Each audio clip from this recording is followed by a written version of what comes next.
Dear friends, welcome back to my dled macro lesson plan class. আজকের ক্লাসটাও কোনো এক বন্ধু রিকোয়েস্টেই সত্যি শোনা, এটি একটি প্রচলিত গল্প। এটা লেখকের পরিচিতি কিছু নেই, লেখক পরিচিতি অজ্ঞাত, তাই এটাকে একটা প্রচলিত গল্প বলে ধরা হয়েছে। এই বিষয়বস্তুটা পড়ানোর আগে একটা বিষয় আমি বলতে চাই যে এই বিষয়বস্তুটা পড়ানোর জন্য আপনি একদম আয়োজন স্তরে কি করবেন, উপস্থাপন স্তরে কি করবেন এবং মূল্যায়ন স্তরে কি করবেন। আয়োজন স্তরে ক্লাসে ঢুকে আপনি কুশল বিনিময় করলেন, তারপরে আপনি বলবেন যে সবাই কি খেয়ে এসেছো। তখন তারা প্রত্যেকেই বলবে, যেহেতু আমরা প্রত্যেকেই বাঙালি, তো বলবে যে ভাত, ডাল, তরকারি এসব বলবে। তো তখন এই কথা ধরে, তাহলে ভাত কোথা থেকে আসে? তখন তারা বলবে চাল থেকে আসে। চাল কোথা থেকে আসে? ধান থেকে আসে। ধান কোথা থেকে আসে? ধান গাছ থেকে আসে। ধান গাছ, তাহলে বলো তো ধান গাছ, ধান কোথায় ফলে?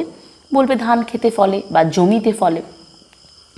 আচ্ছা, যখন ধান পাকে তখন কি তোমরা কেউ সেই ধান পাকা ফসল, মানে যখন ধান পাকে সেই ফসল ভর্তি জমি কি কেউ দেখেছো? কেউ হ্যাঁ বলবে, কেউ না বলবে।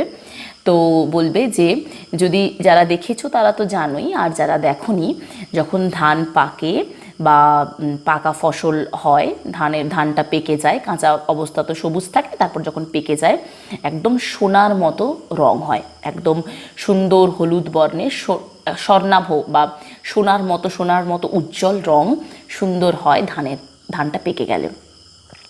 তো আজকের আমরা সেরকমই একটা বিষয়, যেখানে এরকম পাকা ফসল থেকে আবার এই ধানকে কিন্তু অনেকে বিক্রি করে তাদের জীবিকা নির্বাহ করে, তারা কৃষক।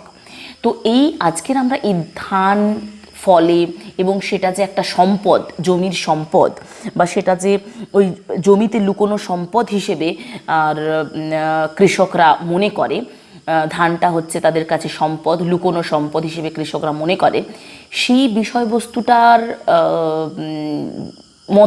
সেই বিষয়বস্তুটাই মানে একটা গল্পের মাধ্যমে আমরা তুলে ধরব, যে ধানের জমিতে ধান যে ফলে, এটা ধান হচ্ছে ধানের জমির সম্পদ, ঠিক আছে? বা এটাকে একটা লুকোনো সম্পদ হিসেবে কৃষকরা মনে করে, যেখান থেকে তারা তাদের জীবিকা নির্বাহ করে। এটা হচ্ছে উপস্থাপন স্তরে। এখানে 2-4টে প্রশ্ন করবেন, ওই যে কি খেয়ে এসেছো? ভাত খেয়ে এসেছি। ভাতটা কোথা থেকে হয়? চাল থেকে। চাল কোথা থেকে আসে? ধান থেকে। ধান কোথা থেকে আসে? ধান গাছ থেকে। এবং সেটা কোথায় হয়? ধান, সেটা জমিতে হয়। এটা হচ্ছে উপস্থাপন স্তরে রাখবেন। আমি বলি, আমি ওই লেসন প্ল্যানটা, আমি সবগুলো লেসন প্ল্যান করা সম্ভব হচ্ছে না, আমি সবটা আলোচনা করে দিচ্ছি, আপনারা একটু মন দিয়ে শুনুন। এটা তো ফরম্যাট, আপনারা এই ফরম্যাটটা করবেন। যেরকম আমার অলরেডি 27টা ভিডিও আপলোড করা হয়ে গেছে আমার প্লেলিস্টে, এটা 28 নম্বর। উদ্দেশ্যতে কি লিখবেন না, বিশেষ উদ্দেশ্যতে লিখবেন যে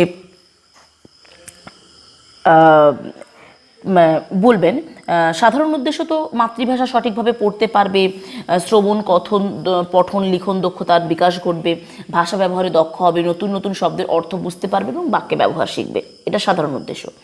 বিশেষ উদ্দেশ্য সম্পর্কে যেটা জানবে সেটা হচ্ছে ধান যে জমির লুকোনো সম্পদ, ঠিক আছে? জমির লুকোনো সম্পদ কি সে সম্পর্কে ধারণা লাভ করবে, এটা বলতে পারেন বিশেষ উদ্দেশ্যে। তাহলে কি বলবেন? জমির লুকোনো সম্পদ কি, বা ধান যে জমির লুকোনো সম্পদ সে সম্পর্কে জানতে পারবে। আর কি জানতে পারবে?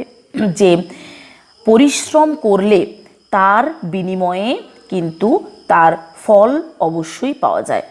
তাহলে কি, পরিশ্রম এবং বুদ্ধির জোরেই যে মানুষ সফল হয়, বা কোনো পরিশ্রম এবং বুদ্ধির জোরেই যে মানুষ বড় হয়, সেই বিষয়টাও শিক্ষার্থীরা বুঝতে পারবে। কি বললাম? পরিশ্রম এবং বুদ্ধির জোরেই মানুষ সফলতা অর্জন করে, বা পরিশ্রম ও বুদ্ধির জোরেই মানুষ মানুষ কি বলবো, পরিশ্রম এবং বুদ্ধির জোরেই মানুষ সামনের দিকে এগিয়ে যায় বা সফলতা অর্জন করে, এই বিষয়টাও কিন্তু বিশেষ উদ্দেশ্যে থাকতে পারে। আর কি বললাম, ধানই যে জমির লুকোনো সম্পদ, সেই বিষয়ে শিক্ষার্থীরা জ্ঞান অর্জন করবে। আচ্ছা, আর কি হতে পারে, যে কখনোই অলসতা করা উচিত নয়, কখনোই অলসতা করা উচিত নয়, এই বিষয়টাও শিক্ষার্থীরা বুঝতে পারবে। ঠিক আছে, এটা বিশেষ উদ্দেশ্যে লিখবেন এই তিনটে, আর সাধারণ উদ্দেশ্যে এই তিনটেই লিখে দেবেন, একদম কমন, এগুলো বাংলার ক্ষেত্রে লিখতে হয়। উপকরণে চক, ডাস্টার, কৃষ্ণফলক, নির্দেশের দণ্ড, বিষয়ভিত্তিক ছবি দেবেন।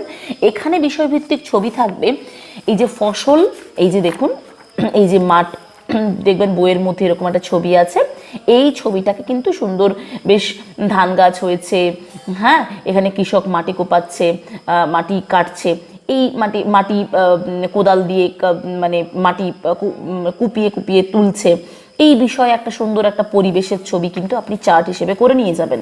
সেটা কি বলা হচ্ছে, বিষয়ভিত্তিক ছবি। করণপত্র, পাঠ্যপুস্তক, হয়ে গেল। এটা আবারও বলছি, এইটার লেসন প্ল্যান নয়, কিন্তু আমি মুখে যে কথাগুলো বলছি আপনারা শুনুন, পুরোটাই ভালোভাবে আমার কথা বলার সঙ্গে সঙ্গে আপনারা করে নিতে পারবেন, আমি বুঝিয়ে দিচ্ছি। ঠিক আছে, এবার আয়োজন স্তরে বিষয়বস্তুতে একই ব্যাপার থাকছে। শিক্ষিকা শিক্ষকের কাজ এই প্রথমটা তো একই থাকছে, দলে ভাগ। শুধু প্রশ্নগুলো বলে দিলাম, কি প্রশ্ন করবেন। প্রথম, তোমরা কি খেয়ে এসেছো? তারা বলবে, এখানে উত্তরে, শিক্ষার্থীর উত্তরে হবে ভাত খেয়ে এসেছি। ভাত কোথা থেকে আসে? চাল এবং ধান থেকে, অথবা ধান থেকে। ঠিক আছে, ধান কোথায় ফলে? বলবে ধানের জমিতে ফলে। ধানের রং কীরকম? পাকা ধানের রং কীরকম? তারা বলবে সোনার মতো রং। ঠিক আছে, কি বলবে? সোনার মতো রং। এটা আয়োজন স্তরে গেল। ঠিক আছে, কেউ বলবে হলুদ, কেউ বলবে সোনার মতো রং। এটা হলো আয়োজন স্তরের কাজ। এগুলো যা থাকছে একদমই একই, মানে আমি বলতে চাইছি যৌক্তিকতা, শিক্ষার্থীর আচরণ, যৌক্তিকতা, সময়, এগুলো কিন্তু সব একই থাকছে, বিষয়বস্তুটাও একই থাকছে। যথাসময়ে শ্রেণীকক্ষে প্রবেশ করে শিক্ষার্থীদের সঙ্গে কুশল বিনিময় করব, তারপরে তাদের দলে ভাগ করব, প্রত্যেকের দলের নাম দেব, নতুন পাঠে আগ্রহ সঞ্চারের জন্য কিছু প্রশ্ন করব।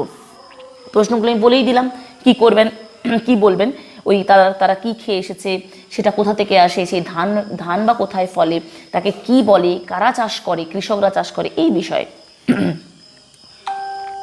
হলো। তাহলে এটা গেল আমার আয়োজন স্তর, হয়ে গেল। এবার আসছে উপস্থাপন স্তর। এখানে বিষয়বস্তুতে লিখবেন কি? সরব পাঠ, নীরব পাঠ, শব্দার্থ লিখন, প্রশ্নকরণ। আর কি লিখবেন? একটি প্রচলিত গল্প, এবার প্রচলিত গল্প লেখার পরে এই যে বুড়ো চাষির কঠিন অসুখ করেছে, এখান থেকে আপনি যদি পুরোটা পড়াতে চান, পুরোটাই দিয়ে দেবেন, সেসব দিক মানে ডট ডট ডট ডট করে শেষটুকু দিয়ে দেবেন, যতটা পড়াবেন শেষ ততটুকু দেবেন। ঠিক আছে, এবং এরপরে শিক্ষক শিক্ষিকার কাজে কি হবে? এখানে ছোট্ট করে কিছু তো প্রশ্ন থাকবেই, তার আগে কি হবে? আপনি পড়বেন, তাদেরকে পড়তে দেবেন, এই যে সরব পাঠ, নীরব পাঠ, এই বিষয়গুলো থাকছে। এখানে আপনি ওই যখন সরব পাঠ হবে তার মধ্যে কিছু প্রশ্ন করবেন, সেই প্রশ্নগুলো এখানে থাকবে। কি ধরনের প্রশ্ন থাকতে পারে? এখানে গল্পর আপনি সারসংক্ষেপ যেটা, যে এখানে একজন বৃদ্ধ চাষি আছে, তার মৃত্যুর সময় তার পুত্র যে ছিল অলস এবং লোভী, তাকে ডেকে বলেছিল যে জমিতে সোনা লুকোনো আছে। ঠিক আছে, কিন্তু এখানে সোনা মানে ফসলকেই বলেছেন। বৃদ্ধ বাবা তার অলস এবং লোভী ছেলেকে সোনার সঙ্গে এখানে পাকা ধানের যে তুলনা করা হয়েছে, সেই বিষয়টাই কিন্তু এখানে, সেই বিষয়বস্তুটাই কিন্তু এখানে কি বলবো, প্রতিষ্ঠিত করার চেষ্টা করা হয়েছে, যে সোনার সঙ্গে ফসলের তুলনা করা হয়েছে। কারণ ফসল বিক্রি করেও মানুষ কিন্তু অর্থ উপার্জন করে, সোনা বিক্রি করেও মানুষ যেরকম অর্থ উপার্জন করতে পারে, ঠিক তেমনি ধানকে সোনার সঙ্গে তুলনা করে সেখান থেকেও কিন্তু যে অর্থ উপার্জন করা যায়, সেই বিষয়টা কিন্তু এই বিষয়ের এই পাঠে প্রতিষ্ঠিত করার চেষ্টা হয়েছে। এবং আর একটা বিষয় এখানে বলতে চাওয়া হয়েছে, যে কখনো অলস এবং লোভী হওয়া ঠিক নয়। পরিশ্রম বুদ্ধি দিয়ে মানুষকে উপার্জন করতে শিখতে হয়, তবেই মানুষ ভালো জায়গায় যেতে পারে বা মানুষ জীবনে সফলতা অর্জন করে। এই বিষয়টাও কিন্তু এখানে ছোট্ট করে আপনাকে কিন্তু ক্লাসের মধ্যে ছোট্ট করে একটু সারসংক্ষেপ বলে দিতে হবে।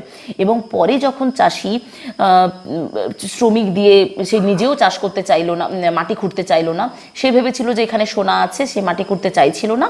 সে যখন শ্রমিক দিয়ে মাটি খোঁড়ালো তখন তার বউয়ের কথায় বউ বলল যে বর্ষা আসছে, মাটি যখন খোঁড়াই হয়ে গেছে, সোনা তো পেলাম না, তাহলে চাষ করে দেওয়া হোক। পরে সেই পরিশ্রম করে যে চাষ করার পরে যে ফসলটা এলো, সেখান থেকে সেই ফসলটাকে পরে তারা অনুভব করলো যে সোনা মানে এখানে ধানের মানে ফসলের কথাই বলা হয়েছিল, ফসলের কথাই বাবা বলে গেছিলেন। তার মানে তারা ওই ফসল থেকে প্রচুর টাকা পয়সা বা প্রচুর অর্থ উপার্জন করতে পেরেছিলেন। সেই জন্য তারা পরে বুঝতে পেরেছিল যে বাবা সোনা নয়, এখানে ফসলকেই সোনা অর্থে বোঝাতে চেয়েছেন। এটা আপনি খুব ছোট করে বলবেন। আর এখানে কিছু প্রশ্ন, এখানে বোর্ড ওয়ার্ক করবেন। বোর্ড ওয়ার্কে কি মৃত্যুসজ্জা কি মানেটা কি, যে মানে তখন বলে দেবেন যে শয্যায় থাকা অবস্থায় মানুষের মৃত্যু ঘটে বা শেষ শয্যা, এটা মৃত্যুসজ্জা কি। 16 আনা মানে সম্পূর্ণ। গড়িমসি মানে দীর্ঘসূত্রতা। এই বইয়ের মধ্যে আছে বেশ কিছু ওয়ার্ড, যেগুলো বেশ কিছু শব্দ, বাংলাতেই বলি যেহেতু বাংলা পড়াচ্ছি, শব্দ যেগুলো আপনি একটু তাদেরকে বোর্ডে লিখে দেবেন, ঠিক আছে, শব্দার্থগুলো। সোনার তাল মানে সোনা গলিয়ে মানে বানানো গোলাকার কিছু অংশ, বল মতো। ক্ষেত মানে চাষের মাঠ, হ্যাঁ। তারপর রোজগার মানে উপার্জন, এই। তারপরে এই ধরনের গড়িমসি মানে অলস বা মানে কোনো কাজ অনেক সময় ধরে করে যে, এরকম আর কি।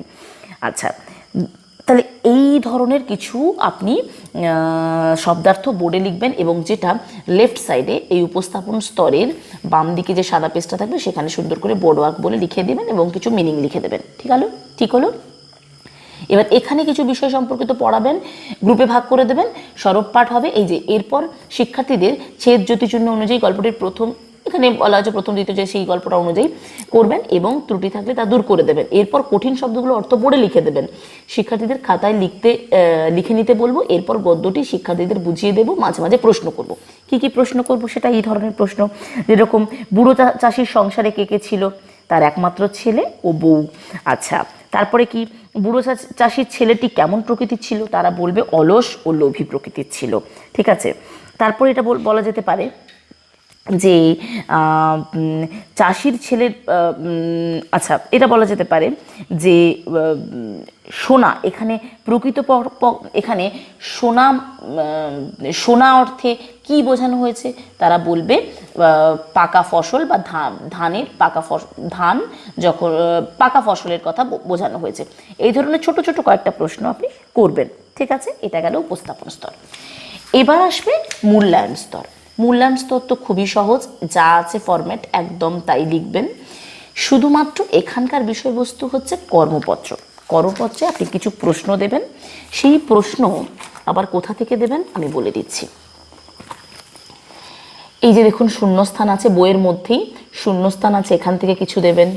আচ্ছা, এই যে এইখানে দেখুন মানে কিছু অপশান আছে, সেখান থেকে বেছে লিখতে হবে, এরকম ধরনের দেবেন। আচ্ছা, কিছু শব্দার্থ দিতে পারেন। আর সংক্ষিপ্ত কিছু প্রশ্ন যেগুলো এই বইয়ের এই মানে এই টপিকের মধ্যে আছে, সেই কিছু প্রশ্ন দিয়ে আপনি একটা সুন্দর করে ছোট্ট মতো একটা কর্মপত্র তৈরি করে দেবেন, যেটা তারা 10 মিনিটের মধ্যে কমপ্লিট করতে পারবে।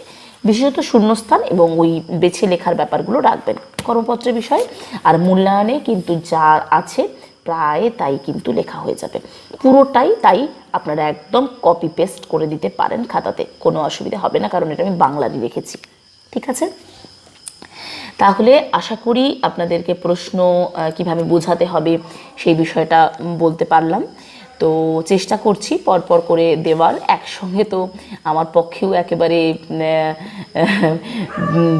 মানে হুড়মুড়িয়ে দেওয়া সম্ভব নয়। আমিও চেষ্টা করছি যতটা সম্ভব আপনাদের সাপোর্ট দেওয়া যায়। তো আমি আস্তে আস্তে করে চেষ্টা করব আপনাদের রিকোয়েস্টগুলো রাখার, ঠিক আছে। আজকে তাহলে এই পর্যন্তই থাক, পরের ক্লাসে চলে আসছি নতুন কোনো টপিক নিয়ে।